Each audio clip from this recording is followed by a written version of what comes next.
thought going on right now that make these thoughts relevant rather than utopian. I don't believe in utopias and perfection and heavens on earth and stuff like that. But there are a couple of things going on right now that I think we, as folks who would like to see Mars colonized, have to take cognizance of. First is the exponential technologies that are going to be leading to enhanced human capacities and longevity, and perhaps even, as some people like Ray Kurzweil suggesting, singularity. The second, that gets a lot less attention, is brain science and neuropsychology that is more and more explaining behavioral tendencies in human beings, but also allowing us to figure out better ways to control them so that we don't bring to Mars the pathologies that have plagued us all here on Earth. And so what I'm going to do is argue that, that Mars settlement will be against these revolutions, whether we like it or not. And our opportunity as kind of the vanguard that wants to set up Mars as a new habitat for humanity is to integrate these revolutions into our thinking so that we can be the vanguard of the next stage of the Enlightenment. Let's start with the obvious, what most of you I'm sure probably are well aware of, and that is that we have had exponential revolution in the information and telecommunications field. Moore's laws, I'm sure most of you know, says that every 18 months to 2 years you're going to see capacity double. And this has been the trend for the last 50 years. And of course, what this has done is given rise to pretty much the world that we live in today. PCs, the internet, search engines, the cloud, immediate access to everything, constant change and progress, and of course the applications of these technologies to everything from adaptive optics to Mars rovers. We had an excellent talk the other day about 3D printing and manufacturing in space. And by the way, the 3D printing and manufacturing is going to create a commercial revolution in the next decade, comparable to what Amazon and Kindles and so forth created in publications and in product delivery. Add drones to that, but that's a whole other discussion I will not get into. Well, we'll get into it later. Medical device is a fascinating area as well. I'm particularly fond of Dean Kamen's artificial arm. Dean Kamen is the guy who invented the Segway. He's a serial inventor. He was asked by DARPA a few years ago if he could make an artificial arm because veterans coming back with missing limbs basically got sort of a stick and a hook on it, and they've been doing that since the Civil War. That was not adequate. He's come up with an artificial arm here that weighs 9 pounds. He was told you have to make it 9 pounds or less. It has to be able to pick up a grade without crushing it, be fine enough to pick up a race, and that's pretty much what your parameters are. We did it in a year. There's the prototype. Absolutely amazing. People who haven't had arms for like 30 or 40 years tried it and said, my God, I got an arm. This is the application of these exponential technologies. I like Carlos Cameras made the smallest X-ray machine in the world right there. You can see that using these technologies.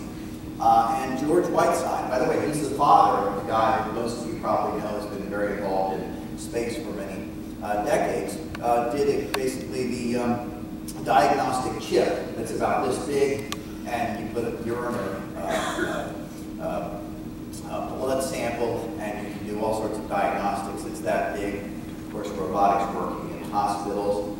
Let me mention, of course, robotics and artificial intelligence. We all know where that has been. It's in all of our computers, our smartphones, etc. One that I find fascinating, this is literally in the last couple of days, one of the things that's been going on with diagnostics, especially with IBM and Watson, has been going through masses of data that humans simply can't process to look for patterns, diagnostic patterns. And now, this is literally within the last week or so, the CVS Pharmacies has teamed up with IBM to make this capacity and these technologies available basically to everyone.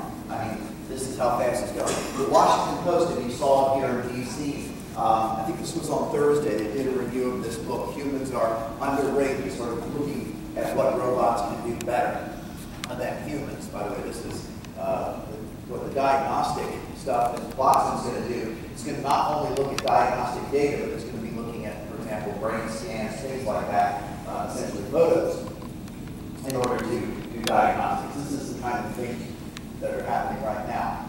Nanotechnology, of course, is another area where you're starting to get the exponential growth. Of course, nanotechnology is in all of our phones, all of our computers. Nanomaterials has been a little bit behind in the last decade or so. This book on the space elevator came out, it was 2001, 2002 maybe, looking at the possibility of building a space elevator with nanocarbon tubes. The problem is they've had trouble linking the things together. They've got the things.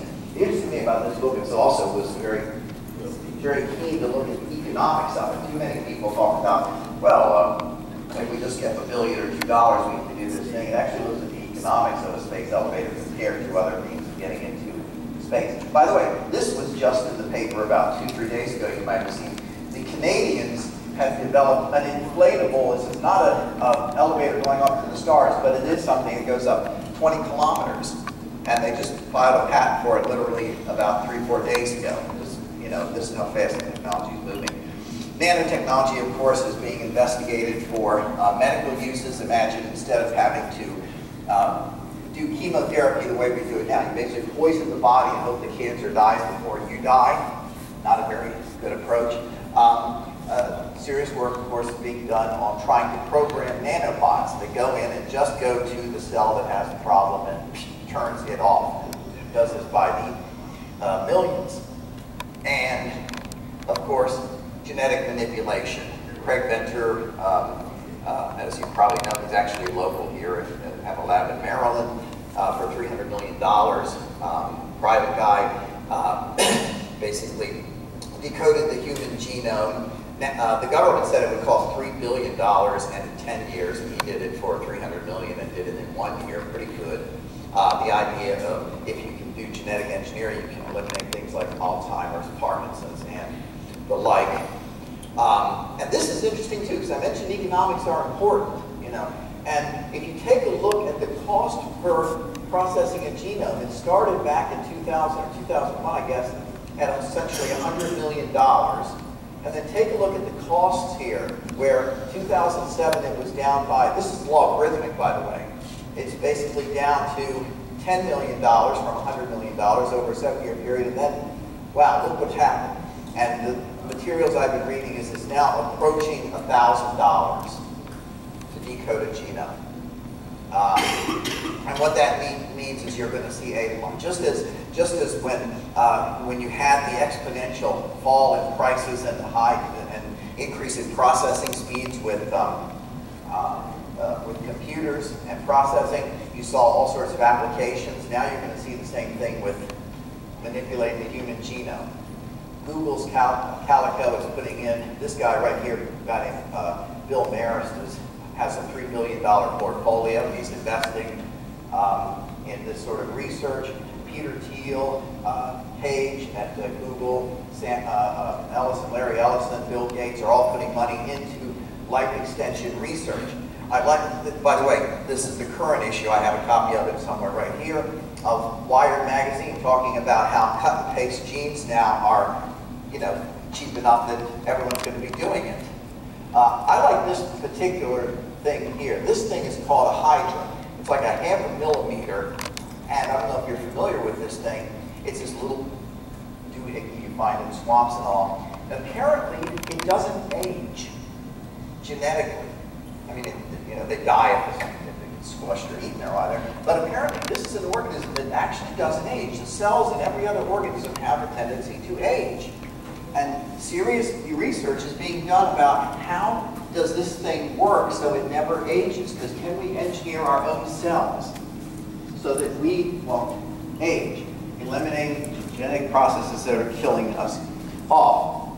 As many of you probably know, Peter Diamandis, who did the X Prize, co-founded the Singularity University with Ray Kurzweil, and they're dedicated to the idea of human expansion and to taking all of these exponential technologies and hopefully moving it towards what they call singularity. And that brings us to the final thing of this part of the presentation. There's a group that you probably know about, so-called transhumanists, who actually are putting money into, of course, life extension and human enhancement, with the notion that someday humans and machines might actually merge. And again, this might sound like science fiction and utopia, but for example, there's been a mouse experiment done recently where essentially a command was taken out of one mouse's brain and put into the other, not stimulating the brain, but somehow feeding the information in. And of course, you can do this. You can actually do this with broadcasting. You don't have to put a wire in. You can essentially broadcast. And this is the notion of, can you download information at some point into human brains? And again, the science is getting serious with this stuff that might have sounded pretty fanciful. Ray Kurzweil believes someday in the next 20 years, 20 to 30 years, we will reach this point. Now, by the way, I'm doing a piece for Skeptic magazine where I'm skeptical, okay, about me. But the point is, all of this money and research is being done in these different areas, nanotechnology, genetics, and so forth.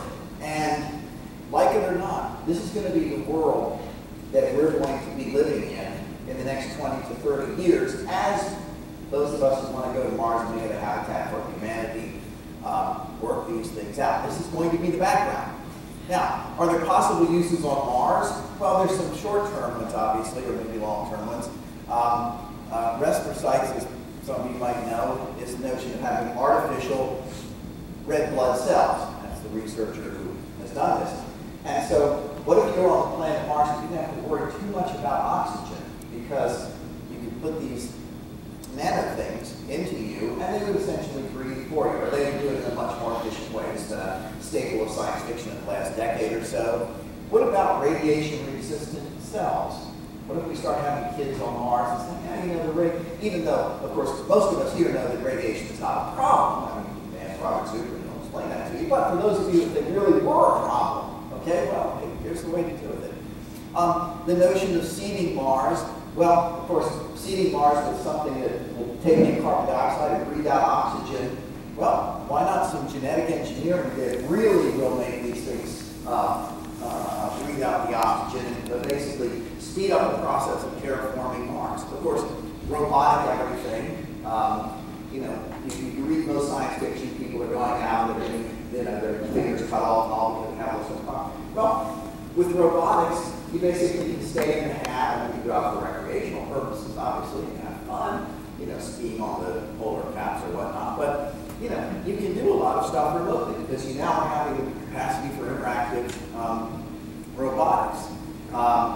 So you have, and by the way, the economics is also very important. I'll get into this again a little bit later because, you know, it's interesting. For those of you who read Mars by Kim Stanley Robinson, one of the things about it's not very realistic is he has essentially manna coming down from heaven. You know, all this stuff is coming to the planet. You say, who the hell is paying for this? I mean, you know, maybe they've got a couple of rich sugar daddies or something, but you know, one of the things about this technology is that if you're going to go to Mars, it's not going to be manpower that you're going to need, it's going to be brain power. Ayn Rand had this great phrase I like, that a machine is a frozen form of human thought. The notion that this is what is going to be important on Mars, and so all of these technologies are really important. Now, at this point, if I were doing, you got about 5 minutes to go. 10 minutes to go. Okay, well, they're moving along very quickly. There's also, of course, some people who see downsides with this. You've actually seen Bill Gates, Elon Musk, Stephen Hawking question whether AI is going to essentially become our masters. What about genetic engineering? Can you think of nefarious uses for it? Of course, you can always think of nefarious uses. Are we going to create monsters? Are we going to have a new eugenics? Those of you should read Merchants of Despair by Robert Zuckerman if you want to really look at the history of eugenics. It was horrible in this world. Well, this brings me to the second revolution. We, especially those of us who want to go to Mars, have to understand that most human problems arise not from a lack of technology, but from the fact that we are creatures of reason, emotions, and moral sentiments. What we have to do is learn how to work not only smart, but with wisdom. This is where the revolution in the brain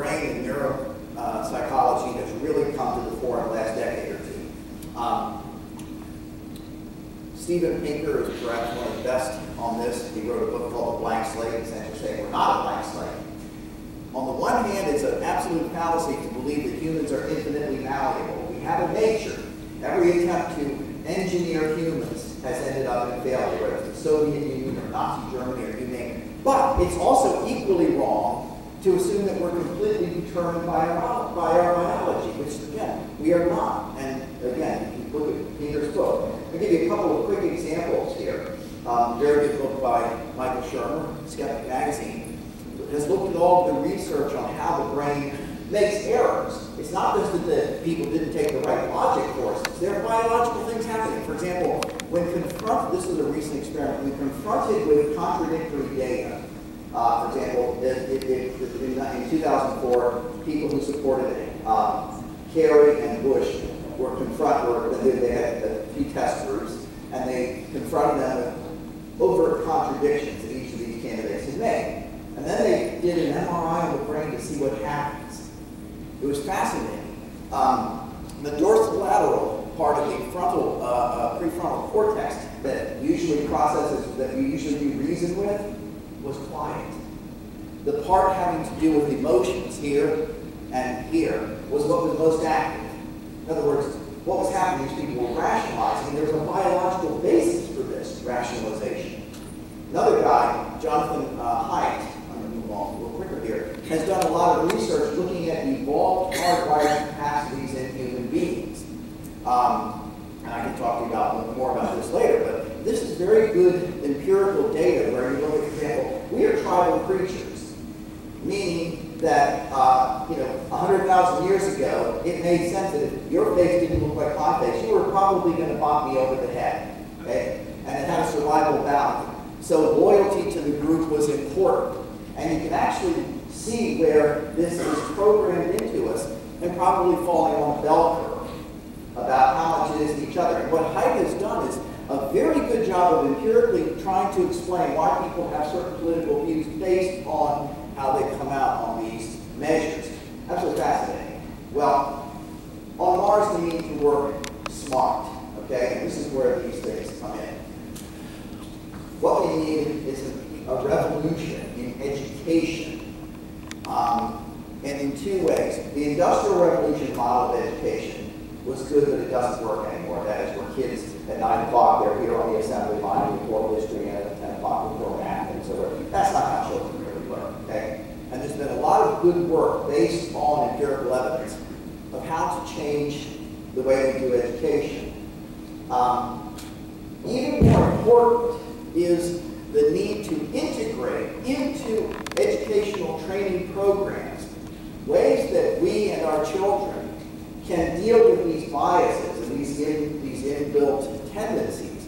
That's where a real revolution will, especially for people who are going to be living together on another planet, can avoid the kind of conflicts, the kind of violence, the kind of brutality that we've seen on the planet Earth, as well as to make sure that the technologies that we're going to be using there, like genetics and nanobots, are not used for nefarious reasons. We need to adopt a kind of an achievement ethic.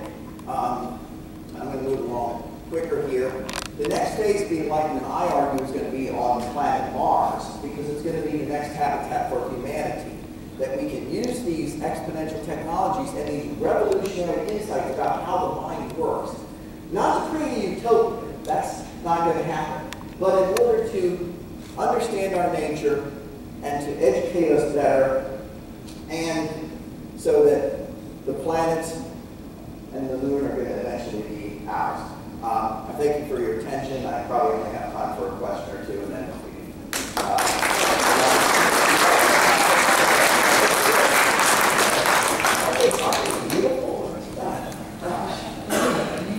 Skepticism twice, you can restore that, because one message that everybody in this room needs to know is that you should never take at face value the marketing of a Harvard professor. Yeah. It goes double, yeah, great mentor, and it goes triple for the next prize here. There's Richard Feynman has what we call cargo cult science. Yeah. I call it techno-babble. Yeah. So the second part of your talk is brilliant. The first part, I think we should Well, you know, it's funny because Michael Shermer, who I had one of his books up there, you know, does interviews. He's the editor of Skeptic magazine, and people will say, well, how can you justify this, and why should we believe you? And his answer is, you shouldn't believe me, and you shouldn't believe me either. But by the way, I did point out that Peter D. Manning did manage to get the X Prize thing going, and there was a prize winner, and it publicized the private states, and it did a lot of cool stuff, and so, you know. We don't have enough time for this serious discussion about how we're going to change human genetics to solve all the problems you've heard about. Which, by the way, I'm skeptical about it, but the work that is being done has a lot of fascinating applications, and that's what I'm saying we should keep. Let me ask you another. I mean, because you're a good objectivist. So, you know, you have this situation where when the First World War showed that the inherited monarchy could not be trusted to rule the world with dynamite, right? Because the DNA won't allow it to be affiliated. We blow stuff up. Well, the DNA just fails. Affiliated Russian Tsar parents and who have rescued really small part. What we learned, of course, was that humans replaced the monarchy by a non-monarchy, or a Cromwell, who turned out to make himself.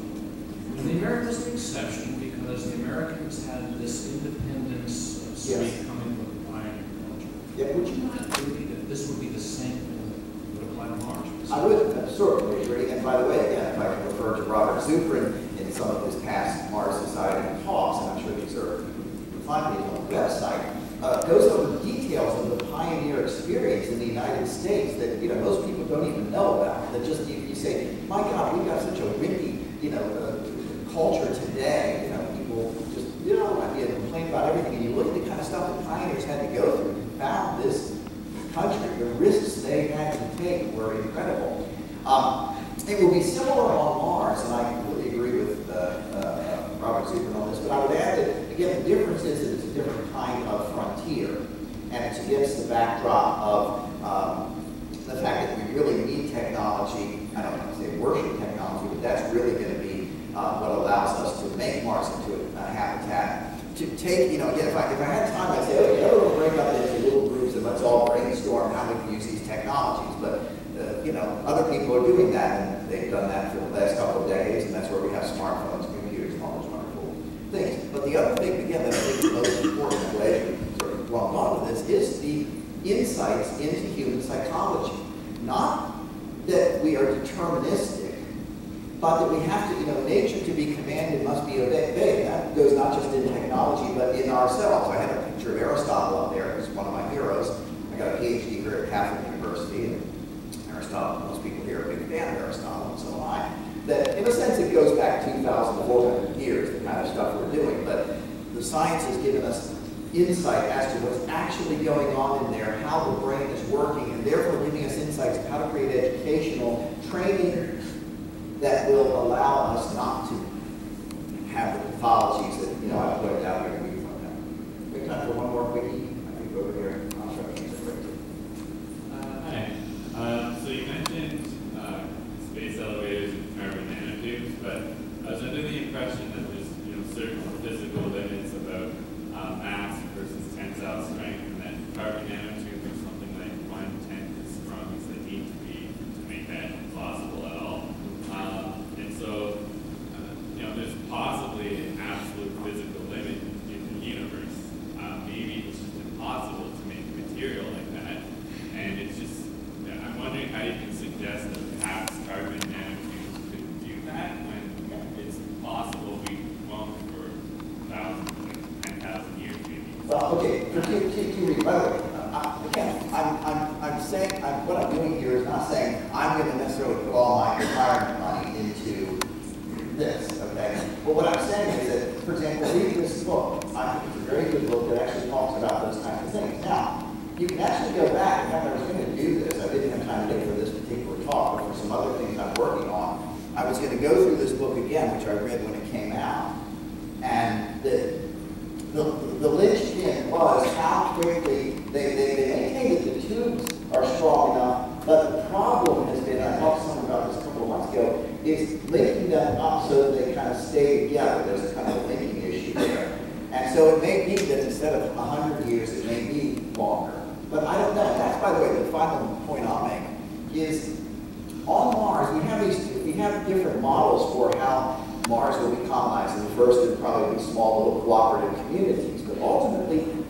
to allow for entrepreneurship. Because, I mean, after all, that's where we have gotten all the things pretty much today. You can say, well, yeah, DARPA did some basic research on one thing or another. I've cited some DARPA research here. But it was basically people saying, hey, I got an idea. Maybe we could put this thing together and take all the stuff and make one of these guys. Or, I mean, these things haven't even been out for 10 years. And many of you who have an iPad, iPads have only been out for 5 years. This is the thing about human beings. We're individuals. We are creative individuals, whether we're nurturing a child of maturity or a business of profitability or writing a song or a poem or a business plan or a dissertation or laying the bricks to a building or arranging for its finances or designing. We're all creators. And the way for society to flourish is we have to each be allowed to use our creative insights, to experiment. Just as we experiment in science, you experiment in a free market. And you try this thing, and if it doesn't work, you try something else. Actually, it's funny because, as you probably know, Microsoft tried a tablet a decade or so ago, and it flopped. No one cared about it. You know, I think who was the Newton? Remember that one? You know, it kind of flopped. It just wasn't its time. But with the advances, with the exponential growth in technology, at a certain point, this now became doable. But that's the importance of entrepreneurship, and that's what all planned societies lack. Is there's always a central planning, and okay, we have to get consensus, and all the people have to experiment. So, experiment with all of these things, and I thank you for your attention.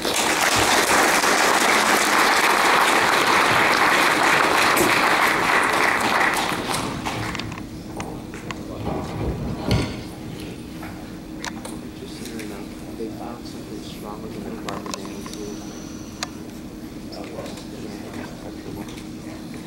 Yes, but it's probably more difficult to manufacture.